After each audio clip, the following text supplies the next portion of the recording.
ఆలోచించి ఓటేయాలని పాదం కావద్దు. 10 ఏళ్లలో ఒకటి నరేంద్ర మోడీ చేసిన పని నెత్తి నిండా విషయం నింపిడు. హిందూ ముస్లిం అని ఫీలింగు విషయం నింపుడు, నెత్తులు ఖరాబ్ చేసుడు, అది తప్ప చేసింది ఏం లేదు, పీకింది అంతకంటే ఏం లేదు. ఉంటే నా జైల్లో ఉండు, లేకపోతే జైల్లో ఉండాలి. ఇది నరేంద్ర మోడీ విధానం. ఇవాళ గట్టిగా కేసీఆర్ కొట్లాడుతుంటే ఆయన బిడ్డను తీసుకుపోయిండు, జైల్లో పెట్టిండు. కేజ్రీవాల్ కొట్లాడితే కేజ్రీవాల్ కొట్టవేయండు. మమతా బెనర్జీ కొట్లాడితే ఆమె మీద ఒక కేసు, స్టాలిన్ కొట్లాడితే స్టాలిన్ మీద ఒక కేసు, కేరళ ముఖ్యమంత్రి కొట్లాడితే ఆ ముఖ్యమంత్రి బిడ్డ మీద ఇంకో కేసు. ఈడీలను సిబిఐలను ఇవాళ ఇష్టం వచ్చినట్టు వాడుకొని ప్రత్యర్థుల మీద దాడులు చేయడం, బెదిరించడం, ఇది తప్ప నరేంద్ర మోడీ గారి ప్రభుత్వం ఈ 10 ఏళ్లలో చేసింది ఏమి లేదు.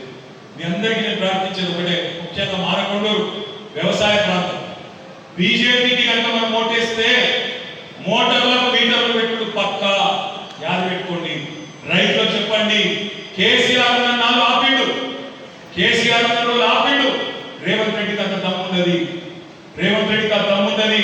రేవంత్ రెడ్డి మీద కేసులు ఉన్నాయి, బెదిరిస్తే భయపడిపోతాడు. కేసీఆర్ ఉన్నాడు కాబట్టి ఇన్ని రోజులు ఆగింది. ఇప్పుడు మీరు బీజేపీకి ఒక్క ఓటేసినా మోటార్లకు మీటర్లు పెట్టుడు పక్క, మళ్ళా మన రైతాంగాన్ని నాశనం చేయడం పక్క. ఈ మాట చెప్పవలసిన అవసరం ఉంది. రాజధర్మం పాటించిన వాడు పనికిరాడని చెప్పి రాముడే చెప్పింది కదా, మనకెందుకు బాధ? అయినా రాముడు శ్రీరాముడు అందరి వాడు, శ్రీరాముడు దేవుడు, అందరికీ దేవుడు. రామ మందిరం కట్టేటప్పుడు చాలా మంది అన్ని పార్టీలో చెక్కులు రాసిండ్రు, పైసలు ఇచ్చిండ్రు, విరాళాలు ఇచ్చిండ్రు. ఒక బీజేపీ వాళ్ళు చేయలేదు. కానీ ఇలా వాళ్ళు ఎట్లా చేస్తారు? ఇంటింటికి అక్షింతలు వచ్చినాయా? అక్షింతలు వచ్చినాయా? ఫోటోలు వచ్చినాయా? అక్షింతలు కూడా వచ్చినాయా? ఫోటోలు మొక్కుతుర్రా? ఒకదాన్ని కష్టం వాళ్ళు ఎందుకంటే పాటిసండి ఏమన్నాడు, కొన్ని మూడు ఉన్నట్టు దేవుడి బొమ్మ మీద బయలు ఉన్నట్టు వాళ్ళు ధర్మం ఎట్లా మొక్కుతారు? మొక్కరాలా? నేను అనేది కదే.